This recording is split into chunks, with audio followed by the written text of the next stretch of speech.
Hello everyone, welcome back to our YouTube channel. आज हम बात करने वाले हैं एक बहुत ही इंपॉर्टेंट एंड बहुत ही कॉमन डिजीज़ की, जिसका नाम है गाउट। जी हाँ, गाउट एक ऐसी बीमारी है जिसने बहुत सारी पॉपुलेशन को आज तंग किया हुआ है। एंड इसमें जनरली लोगों को पता कैसे लगता है कि उनको गाउट हो गया है, कि जब भी वो कोई प्रोटीन रिच डाइट लेते हैं, नॉन वेज डाइट लेते हैं या मिल्क प्रोडक्ट्स लेते हैं, उसके बाद जॉइंट्स के अंदर उनको पेन की सेंसेशन फील होती है। एंड वो अटैक्स आपको एक सर्टेन पीरियड ऑफ टाइम के बाद आ सकते हैं एंड कई दिन तक रह सकते हैं। जनरली इसमें पेन बहुत ही सिवियर होता है। तो आज हम देखेंगे कि इसमें हमारे पास क्या कारण है कि गाउट बॉडी में डेवलप होता है एंड क्या वेज हैं जिनमें हम उनको होम्योपैथी के थ्रू एंड मैनेजमेंट पार्ट के थ्रू ट्रीट कर सकते हैं। सबसे पहले तो आपको समझना होगा कि आप जो भी अपनी डाइट में प्रोटीन ले रहे हैं, वो एक स्पेसिफिक पाथवे के थ्रू, एक आप उसको कहिए कि उसका मेटाबॉलिज्म है, उसका एक तरीके का डाइजेशन का पार्ट है, जिसके थ्रू वो कन्वर्ट होके उसकी जो लास्ट स्टेज है वो यूरिक एसिड में बनता है।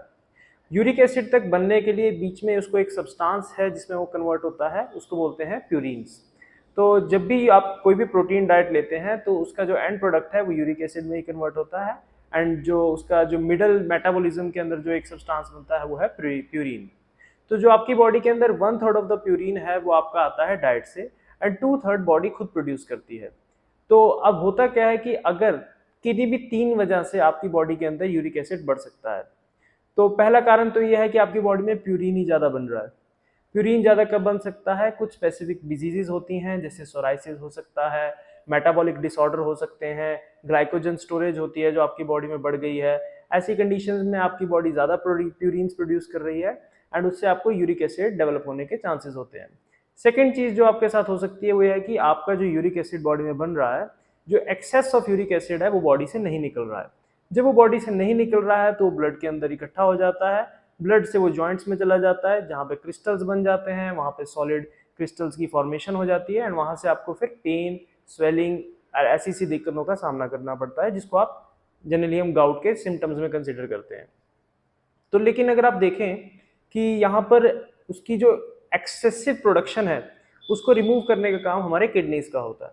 तो अगर किसी भी इंडिविजुअल को किडनी प्रॉब्लम्स हैं, किडनी फेलियर है, ऐसे में वहाँ पर एक्सेस ऑफ प्यूरिन देखने को मिल सकता है, एक्सेस ऑफ यूरिक एसिड देखने को मिल सकता है एंड उससे उसको गाउट की प्रॉब्लम डेवलप हो सकती है। थर्ड चीज़ ये है कि आप प्रोटीन इनटेक ही बहुत ज़्यादा कर रहे हैं, जिसकी आपकी बॉडी मेटाबोलाइज ही नहीं कर पा रही है। जो लोग बहुत ज़्यादा रेड मीट लेते हैं, फिश लेते हैं, एग्स लेते हैं, चिकन का जो ज़्यादा प्रोड्यूस जो है यूज़ करते हैं, उन लोगों को ये प्रॉब्लम जनरली देखने को मिलती है। तो बात करते हैं क्लिनिकल फीचर्स की, सिम्टम्स की, क्या आपको देखने को मिलेंगे इसके अंदर। सबसे पहले तो आप याद रखें कि आपको इसके अंदर सडन अटैक्स आते हैं, बहुत सीवियर अटैक्स जनरली लोग इसको बोलते हैं, कि एकदम से बहुत सीवियर पेन आता है, सहन नहीं होता है।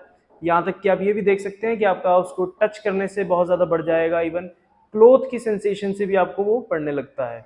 तो ऐसे में आप कह सकते हैं कि आपको कि गाउट का एक एपिसोड आया। जनरली ये 1 वीक तक भी लास्ट कर सकता है, ज़्यादा भी कर सकता है, कम भी, वो वेरी करता है पर्सन टू पर्सन। बट इसके एक रिकरेंट एपिसोड्स आपको स्टार्टिंग में आते रहते हैं। तो अब बात करते हैं कि इसका ट्रीटमेंट के हमारे पास क्या ऑप्शंस है होम्योपैथी के अंदर। जब भी आप होम्योपैथिक ट्रीटमेंट की बात करते हैं, मैंने आपको पहले भी बताया, तो हम हमेशा कॉन्स्टिट्यूशनल रेमेडी या फिर एक इंडिविजुअलाइज्ड रेमेडी, जिसको आप समझ सकते हैं, उसका इस्तेमाल करते हैं ताकि बॉडी ओवरऑल इंप्रूव कर सके, आपका मेटाबॉलिज्म इंप्रूव कर सके एंड उससे आपका जो वो प्रोटीन की जो एब्जॉर्प्शन है वो प्रॉपर हो जाए एंड एक्सक्रीशन यूरिक एसिड की प्रॉपर हो जाए, जिससे आपको क्रिस्टल्स ना बने। इसके साथ साथ आप जो एक मैनेजमेंट पार्ट में चीज़ ऐड कर सकते हैं वो ये है कि आप वहाँ पर प्रोटीन्स हैं जो आपकी बॉडी के अंदर, उसकी इनटेक कम कर दें for a short period of time, जब तक आपकी बॉडी में पूरी तरह रेजोल्यूशन नहीं होता है, पूरी तरह रिकवर नहीं करते हैं। एज टाइम गोज ऑन, आपकी बॉडी जैसे जैसे रिकवर करती है, आप धीरे धीरे प्रोटीन इनटेक बढ़ा सकते हैं एंड आपकी बॉडी उस प्रोटीन को एब्जॉर्ब करने लगेगी। तो ये तो था आपका गाउट डेवलप कैसे होता है एंड आप उसको मैनेज कैसे कर सकते हैं। फिर कुछ बात करते हैं कि कुछ कॉमन होम्योपैथिक रेमेडीज जो बहुत ज़्यादा आपको जनरली देखने को मिला है हमें क्लिनिकल प्रैक्टिस के अंदर, कि जो यूज़ की जा सकती हैं गाउट के अंदर, उनमें से एक है आपकी लाइकोपोडियम। सेकेंड दवाई जो बहुत कॉमनली यूज़ होती है वो सल्फर। नाइट्रम्यूरिक बहुत कॉमन दवाई है। लेकिन मैं इनमें से अगेन की कोई भी रेमेडी आपको सजेस्ट नहीं कर रहा हूँ।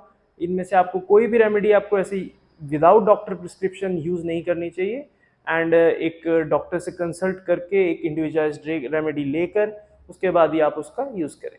Thank you.